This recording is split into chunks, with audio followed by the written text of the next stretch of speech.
Mi madre me gritó, o ella o yo, cuando defendí a mi esposa. Así que hice mi maleta y me fui. Al día siguiente descubrió que también se iba su único sostén económico. No puedes dejarme, dijo. Y yo le respondí, así se siente.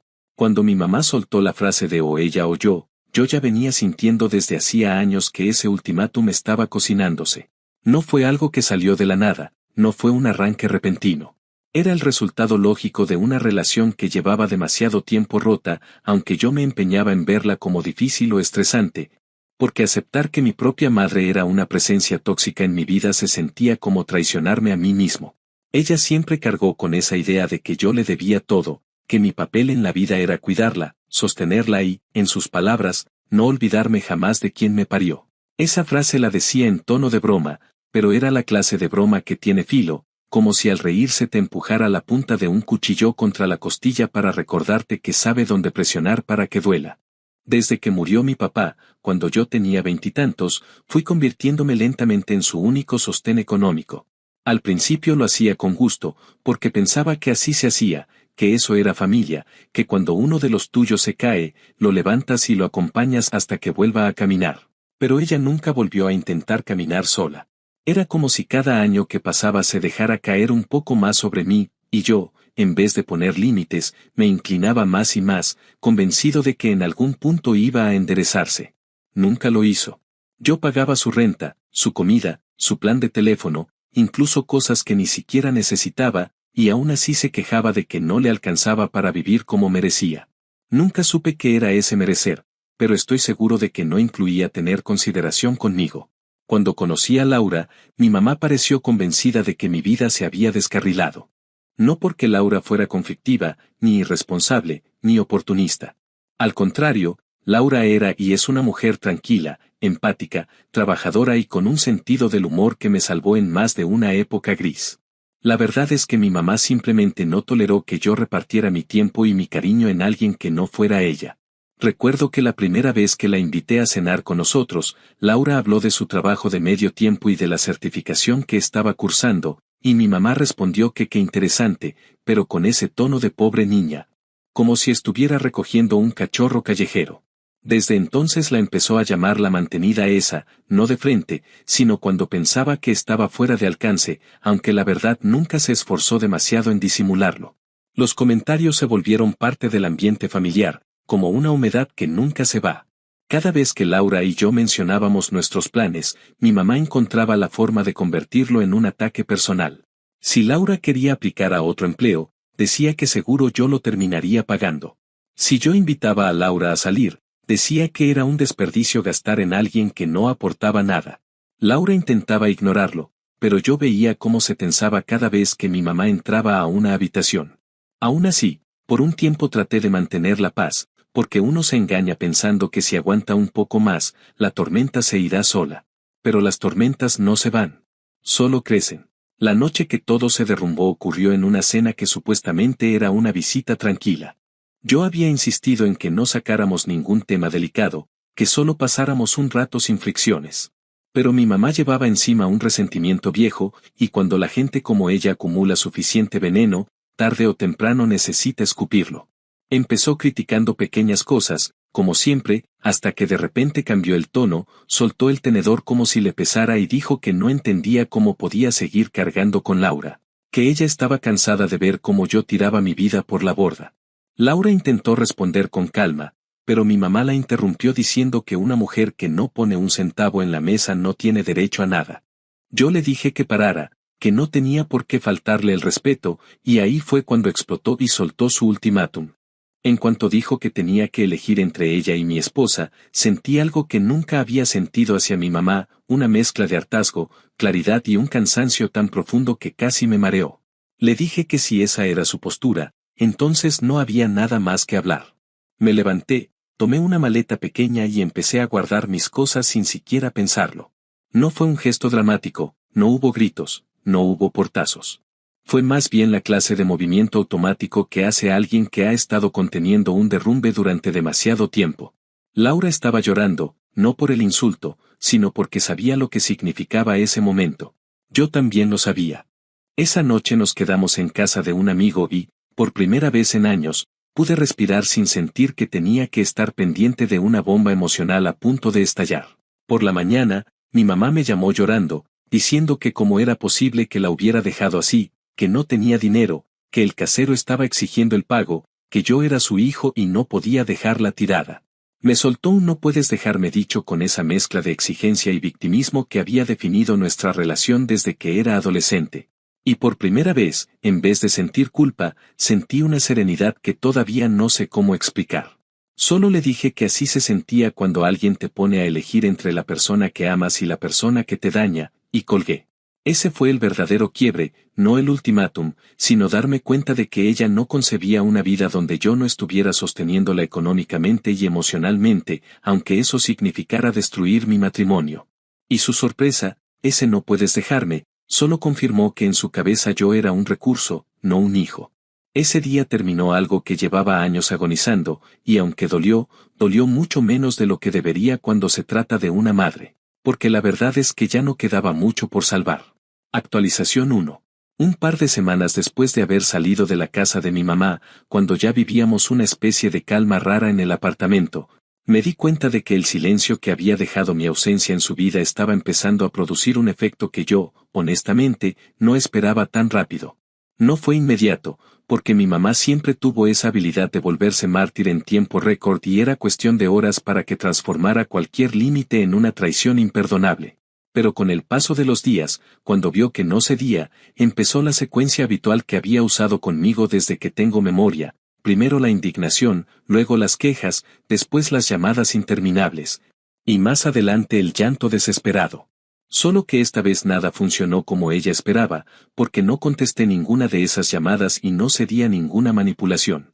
Había dejado de enviarle dinero, cancelé las transferencias automáticas, quité mi tarjeta del sistema de pagos de su renta y marqué como bloqueadas todas las notificaciones que provenían de ella. Por primera vez en mi vida corté, de manera deliberada, el flujo constante de rescates que la habían mantenido al margen de cualquier consecuencia real. El golpe económico fue casi inmediato. Durante años, mi mamá había vivido con una seguridad que no provenía de su propio esfuerzo ni de ahorros ni de un trabajo, sino de la certeza absoluta de que yo siempre iba a estar ahí para resolverlo todo. Cuando le corté el dinero, la estructura completa que había construido alrededor de mi presencia empezó a tambalearse. Me enteré por mensajes filtrados entre familiares que el casero había ido a tocarle la puerta exigiendo el pago atrasado. Que ella había intentado convencerlo de darle una prórroga diciendo que su hijo estaba pasando por una etapa y que pronto retomaría sus responsabilidades.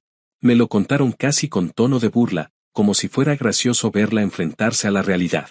Pero para mí no había nada gracioso en eso. No era una venganza barata, no era regodearme en su miseria. Era simplemente dejar de sostener algo insostenible. En esos días, mi tía empezó a meterse en el asunto. Siempre había sido la portavoz no oficial de mi mamá, la encargada de reforzar cualquier discurso dramático que sirviera para hacerme sentir culpable. Me llamó una tarde y lanzó esa frase que ya esperaba desde que la vi aparecer en la pantalla del teléfono, que una madre es sagrada. Nunca he entendido ese argumento. ¿Sagrada para quién? Me dan ganas de preguntar. Porque para mí, durante años, mi mamá fue una figura que yo cuidaba más por miedo que por devoción. Le respondí a mi tía que yo no estaba obligado a mantener a un adulto que había decidido no hacerse responsable de su vida. Ella insistió en que eso no es así, que nadie abandona a su madre, que estaba haciendo quedar mal a la familia. Le pregunté por qué entonces ella no ayudaba económicamente si tanta preocupación sentía, y el silencio que siguió fue tan largo que me dio la sensación de que había colgado sin avisar. Luego murmuró algo sobre no meterse y terminó la llamada de forma abrupta. Esa conversación fue una confirmación más de que la moral familiar solo funciona mientras yo sea quien paga. Mientras tanto, Laura vivía atrapada entre un sentimiento de culpa y la necesidad de mantenerse firme. Le costaba procesar que mi mamá la culpara de todo, como si ella hubiera manipulado cada paso que di, como si fuera algún tipo de amenaza que había invadido mi vida y me hubiera lavado el cerebro. Laura no sabía lidiar con la idea de ser responsable de la ruptura entre madre e hijo, aunque yo le repetía cada noche que esto venía de años atrás, que ella solo había sido la chispa que encendió una bomba que ya estaba construida mucho antes de que la conociera. Aún así, la veía inquieta, como si cargar con la etiqueta de culpable le pesara más de lo que estaba dispuesta a admitir. Yo intentaba tranquilizarla, pero la verdad es que también estaba procesando mi propio duelo, porque cortar de raíz a un familiar, por más dañino que haya sido, deja una mezcla de vacío y alivio difícil de explicar. A finales de la segunda semana, mi mamá dejó de llamarme y pasó a enviar mensajes intercalados entre insultos y súplicas. Un día decía que yo era un mal hijo que la había dejado tirada, y al siguiente enviaba textos diciendo que necesitaba solo un poco de ayuda para estabilizarse, que prometía que no habría más problemas, que estaba arrepentida de haber dicho cosas feas en la cena. Pero en ningún mensaje reconocía lo verdaderamente importante, que había intentado ponerme contra mi esposa, que había humillado a Laura, que había usado el chantaje como arma. Solo hacía referencia a las consecuencias, nunca a las causas, y eso para mí era señal suficiente de que no había cambiado nada en el fondo. Pronto me enteré, otra vez por familiares, que se había tenido que ir del departamento porque no pudo pagar ni siquiera la mitad del mes. Al principio intentó quedarse argumentando que yo retomaría los pagos en cualquier momento, pero cuando el casero vio que no había movimiento de dinero, le dio un plazo corto y ella no tuvo más opción que empacar unas cuantas cosas y mudarse a la casa de una prima con la que apenas tenía relación. Esa prima luego le dijo a mi tía que mi mamá había llegado con actitud de víctima, contándole una versión donde Laura era la villana que me había puesto en su contra. Me sorprendió poco, porque ese siempre fue su método. Si no puede controlar la narrativa conmigo, la redirige hacia los demás para recibir compasión. Durante ese tiempo yo dormí mejor que en años. No es que no pensara en mi mamá, pero la ansiedad que me había seguido desde la adolescencia se redujo a un susurro en lugar de un ruido constante. Me di cuenta de que la mayor parte del estrés emocional que cargaba no era por las responsabilidades de la vida adulta, sino por la obligación tácita de apagar los incendios que mi mamá encendía cada semana. Sin tener que vigilar su estado de ánimo ni anticipar sus explosiones, mi mente encontró un espacio que no sabía que estaba disponible. Incluso Laura me lo comentó una noche, diciendo que me veía más relajado, con menos rigidez en los hombros, como si por fin pudiera soltar un peso que llevaba agarrado demasiado tiempo. Pero ese respiro no duró mucho. Un día, de forma completamente inesperada, mi mamá apareció en nuestro edificio. Yo había cambiado de número, pero ella sabía dónde vivíamos. No entró al lobby porque no tenía llaves, pero se quedó afuera tocando la puerta principal y marcando el timbre con insistencia. Cuando miré por la cámara del intercomunicador, vi su expresión entre desesperación y rabia. No salí. Le hablé por el altavoz, le dije que no iba a abrir, que no tenía nada que hablar con ella si seguía con la misma actitud. Ella empezó a llorar, a decirme que cómo podía ser tan cruel, que ella no tenía a nadie más. No contesté. Volvió a tocar, más fuerte, y cuando vio que no iba a obtener respuesta, amenazó con quedarse ahí toda la noche. Le dije que si no se iba, llamaría a la policía. Esa amenaza funcionó.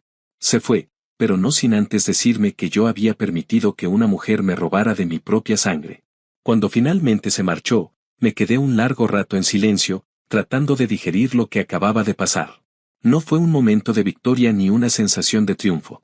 Fue más bien un cierre amargo, como si una parte de mi vida hubiera terminado sin ceremonia ni despedida. Era la primera vez que yo elegía una familia que no fuera la de origen, y aunque sabía que era lo correcto, también sentía que estaba caminando sobre un suelo recién descubierto que todavía no sabía si era firme o se iba a romper bajo mis pies. Pero incluso con esa incertidumbre, había algo que sí tenía claro: no iba a regresar a ese ciclo. No esa vez. No después de haber visto lo que costaba salir. Actualización 2. Habían pasado un par de meses desde el día en que mi mamá apareció en el edificio tocando el timbre como si pudiera derribar la puerta a fuerza de insistencia.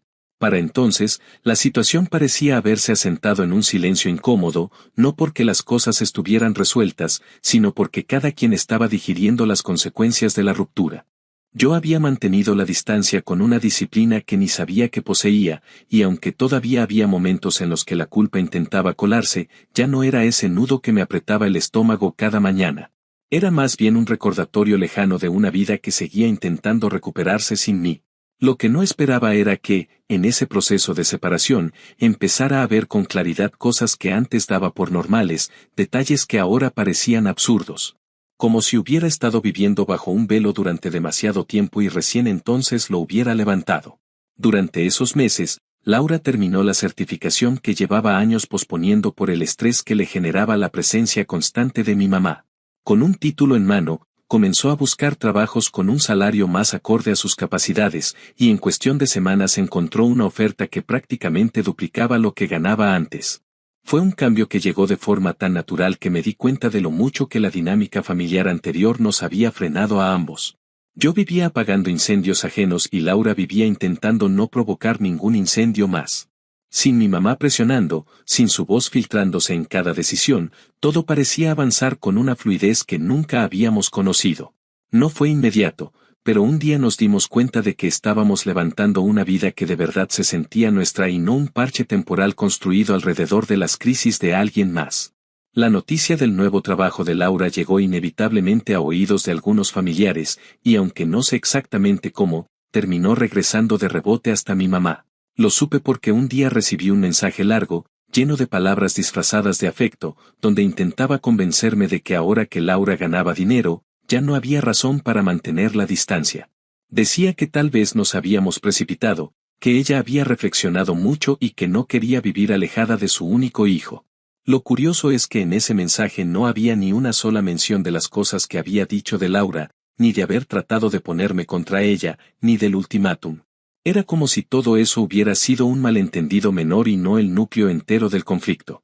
Su versión de la historia era tan conveniente que por un momento me pregunté si de verdad creía lo que decía o si simplemente esperaba que yo estuviera dispuesto a reescribir el pasado igual que ella. Leí el mensaje varias veces antes de decidir no responder. No con rencor, sino porque sabía que cualquier respuesta abriría una puerta que necesitaba mantener cerrada. No estaba preparado para volver a entrar en el ciclo, ni para fingir que solo había sido un mal momento. Además, había algo que me inquietaba profundamente, esa facilidad con la que mi mamá convertía las consecuencias en injusticias y sus actos en sacrificios. Decía que extrañaba a su hijo, pero en la misma línea insinuaba que yo había dejado que otra persona me controlara. Era una mezcla rara de nostalgia y manipulación, una especie de anzuelo emocional envuelto en papel brillante.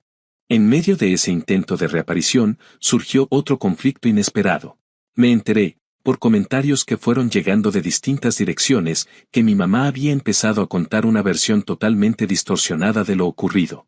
Decía que Laura la había insultado, que yo había reaccionado de manera exagerada, que ella solo había expresado preocupación por mi bienestar, que Laura la había provocado intencionalmente porque quería quitarla del camino. Esa parte fue la que más me sorprendió, porque describía una realidad que simplemente no existió. Pero lo que realmente me golpeó fue darme cuenta de que varias personas estaban eligiendo creerle, no porque lo que decía fuera convincente, sino porque siempre resultaba más cómodo seguir la narrativa del drama que admitir que alguien de la familia había sobrepasado límites graves. Era como si todos colaboraran inconscientemente en mantenerla en un pedestal que nunca debió estar ahí. Una tarde, estaba sentado revisando unos correos de trabajo cuando recibí un mensaje de mi primo, uno con el que solía llevarme bien antes de que mi mamá se encargara de tensar todas mis relaciones. Me dijo que mi mamá había intentado demandarme por abandono y que él había escuchado a través de otra tía que el abogado prácticamente se había reído en su cara. Al parecer, ella había ido con la expectativa de que la ley la protegiera por el simple hecho de ser mi madre, como si existiera alguna obligación legal que me forzara a sostenerla económicamente. Cuando se enteró de que no era así, salió de la oficina del abogado furiosa, diciendo que la justicia en este país no servía para nada. Mi primo me lo contaba como si fuera un chisme jugoso, pero yo lo recibí como una muestra perfecta de lo desconectada que estaba mi mamá respecto a la realidad. Conforme pasaba el tiempo, era evidente que estaba experimentando un choque que nunca había previsto. Durante toda mi vida, ella había actuado bajo la suposición de que yo siempre iba a acudir al rescate, sin importar cuántas veces me insultara, me humillara o deslegitimara mis decisiones. Estaba acostumbrada a un hijo que ponía su felicidad y su matrimonio en segundo plano para sostenerla a ella. Que de repente ese hijo dejara de girar alrededor suyo no solo la tomó desprevenida, sino que la dejó sin herramientas, porque su única forma de relacionarse conmigo consistía en controlar mis emociones a través de la culpa. Y ahora la culpa no funcionaba.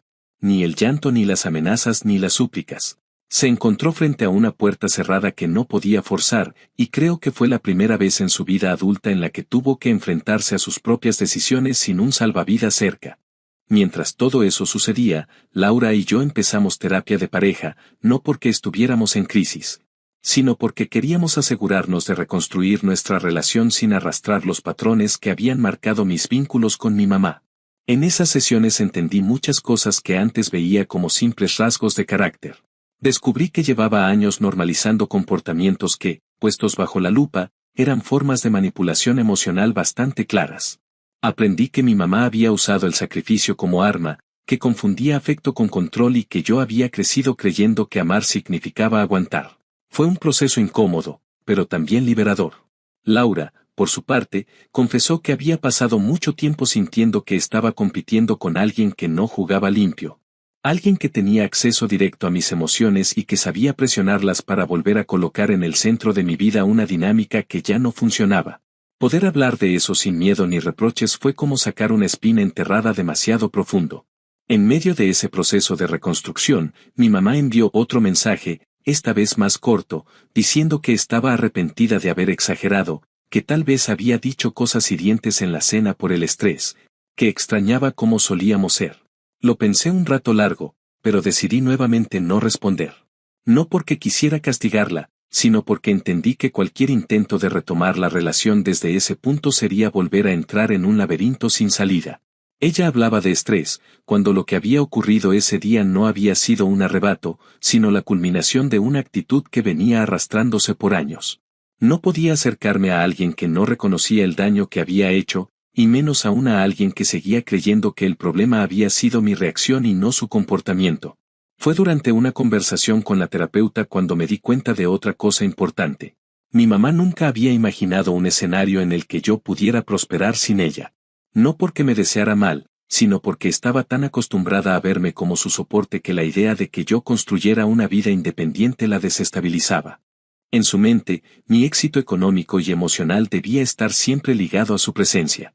Que Laura consiguiera un mejor trabajo y que yo empezara a florecer emocionalmente sin su intervención era, de cierta forma, un recordatorio de que ya no era indispensable. Y hay personas que prefieren destruir relaciones antes que aceptar que su papel ha cambiado. Con el paso de las semanas, la distancia se volvió algo permanente. Mi mamá ya no tocó el timbre, ya no llamó ni escribió con la misma frecuencia.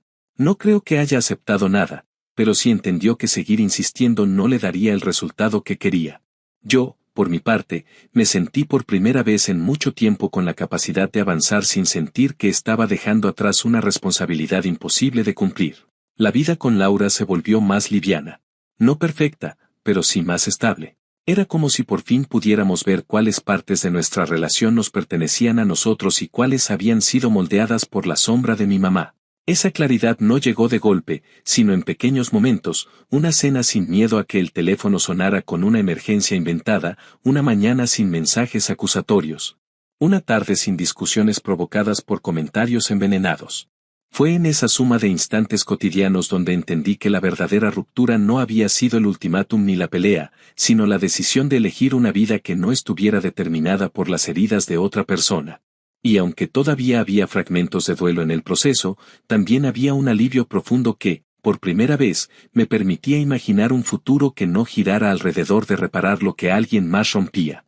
Actualización final. Había pasado un tiempo considerable desde los últimos intentos de mi mamá por recuperar algún tipo de contacto conmigo, lo suficiente como para que el silencio dejara de sentirse como un vacío incómodo y empezara a parecerse más a una especie de estabilidad que nunca antes había conocido. No fue un proceso inmediato, porque toda la vida había aprendido a interpretar el silencio como una antesala del desastre, una calma artificial que precedía al siguiente estallido emocional. Pero con los meses, el silencio empezó a adquirir otro significado, más cercano a la tranquilidad y a la posibilidad de construir algo sin tener que estar mirando por encima del hombro. Laura y yo ya teníamos una dinámica más fluida, más propia, y la distancia con mi madre se había convertido en una barrera necesaria que nos había permitido reconocernos sin interferencias externas. Sin embargo, como suele pasar en situaciones donde quedan asuntos sin resolver, esa calma terminó siendo interrumpida por un mensaje que llegó de manera abrupta, casi como un eco tardío de todo lo que había quedado atrás. Fue una tarde común, una de esas en las que Laura estaba trabajando desde la mesa del comedor y yo revisaba unos documentos en la computadora. El teléfono vibró una sola vez, sin insistencia, sin llamadas posteriores, y cuando vi el nombre de mi mamá en la pantalla, sentí un tirón interno que no sabría definir. No fue miedo, tampoco nostalgia. Fue más bien una sensación de alerta, como cuando alguien abre una puerta que creía cerrada para siempre. Al abrir el mensaje, encontré un texto breve, escrito sin las quejas teatrales ni las acusaciones que habían caracterizado sus intentos anteriores. Decía que entendía lo que era no tener a nadie, que la vida le había dado un golpe más fuerte del que esperaba, que sabía que yo estaba enojado y que quizás tenía razón para estarlo. Lo curioso fue que, a diferencia de sus mensajes anteriores, este no se centraba en pedirme dinero ni ayuda ni siquiera una explicación. Era casi una confesión escrita con una voz apagada, como si hubiera perdido las fuerzas de sostener la máscara que había usado durante tanto tiempo. Mi primera reacción fue dejar el teléfono boca abajo sobre la mesa. Laura notó mi cambio de expresión, pero no dijo nada. En los últimos meses, habíamos aprendido a movernos con cautela cuando se trataba de mi mamá, no porque tuviéramos miedo, sino porque cada intervención suya traía consigo una carga emocional que nos dejaba agotados. Me tomé unos minutos para procesar el mensaje. Lo leí varias veces y me llamó la atención que, por primera vez, no hubiera ni un rastro de exigencia. Eso, lejos de tranquilizarme, me preocupó. Sabía que mi mamá rara vez mostraba vulnerabilidad sin un motivo. Siempre había utilizado su fragilidad como recurso, como un mecanismo para conseguir lo que quería, y aunque este mensaje parecía distinto, no podía confiar de inmediato en esa nueva versión. Durante días no respondí. No porque quisiera castigarla, sino porque necesitaba entender qué significaba lo que había dicho. Había una parte de mí que quería creer que era un paso hacia algún tipo de reconocimiento de sus errores, pero también existía otra parte que sospechaba que podía ser un nuevo ángulo desde el cual intentar recuperar el control. Decidí no precipitarme y esperar. La espera, sin embargo, no duró demasiado porque, al cabo de unos días, llegó otro mensaje. Este era un poco más largo y contenía detalles que dejaban en claro lo que estaba pasando. Me dijo que la prima con la que se había estado quedando había empezado a cansarse de tenerla ahí, que las cosas en la casa eran tensas, que la convivencia se había vuelto insoportable. Comentó que se sentía humillada y que por primera vez entendía lo difícil que era depender de alguien que no quería sostenerte. Nunca mencionó mi nombre en ese punto, pero era evidente que la insinuación estaba ahí, como si pidiera que empatizara con ella sin pedirlo abiertamente.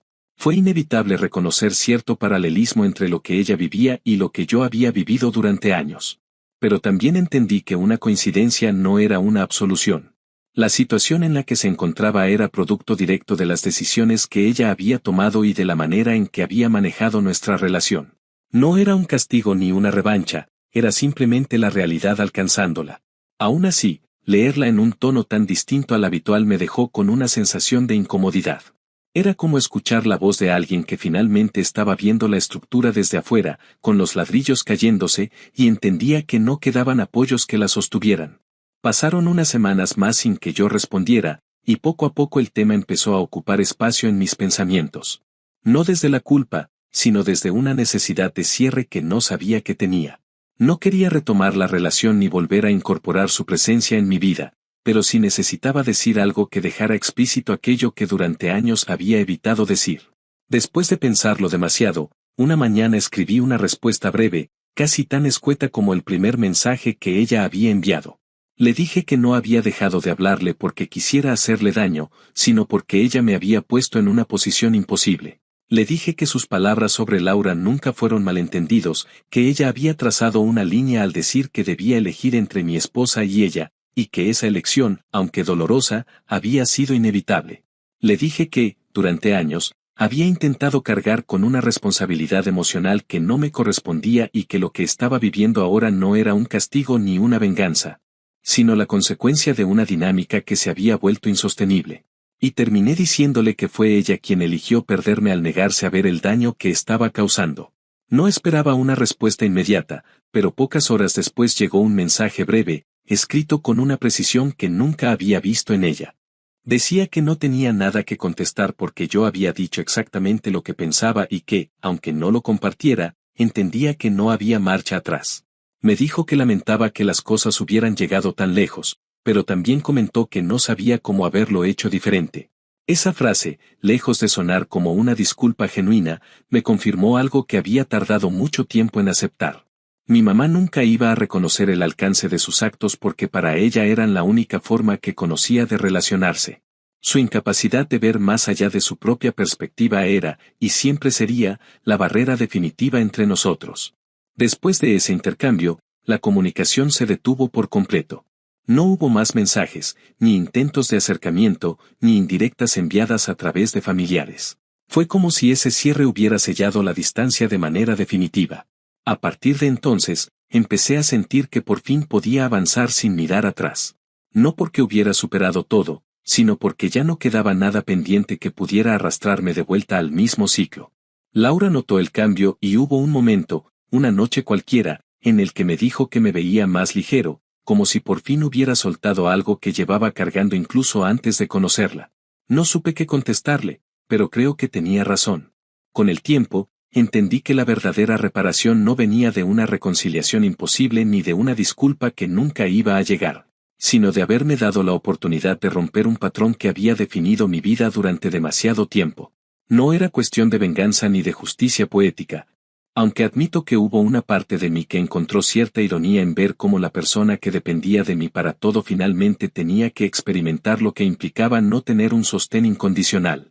Lo que realmente me dio paz fue entender que había elegido una vida donde mis decisiones ya no estaban gobernadas por el miedo a decepcionar a mi madre o por la culpa de no ser el hijo perfecto que ella quería moldear. La última vez que pensé en enviarle un mensaje fue cuando Laura y yo empezamos a hablar sobre buscar una casa más grande, un proyecto que nunca habíamos podido considerar mientras el peso de mi mamá pendía sobre nosotros. En ese momento, entendí que mi vida, por primera vez, avanzaba sin un ancla emocional atada al pasado. No quise decirle nada porque no quería convertir un logro personal en una oportunidad para que ella volviera a insertarse en mi presente. Ese logro era nuestro, de Laura y mío, construido con decisiones que no tuvieron que pasar por el filtro del drama familiar. Y así, sin grandes confrontaciones ni escenas finales, la historia con mi mamá quedó detenida en un punto que, aunque no fue el más amable, tampoco fue el más doloroso. Fue simplemente el punto necesario. El cierre llegó no con lágrimas ni disculpas, sino con la comprensión de que algunas relaciones, por más importantes que sean, necesitan terminar para que otras puedan florecer. Y aunque hay días en los que todavía pienso en ella, lo hago con una distancia emocional que nunca imaginé posible, como quien recuerda un capítulo que ya pasó pero que fue indispensable para llegar al lugar donde está ahora.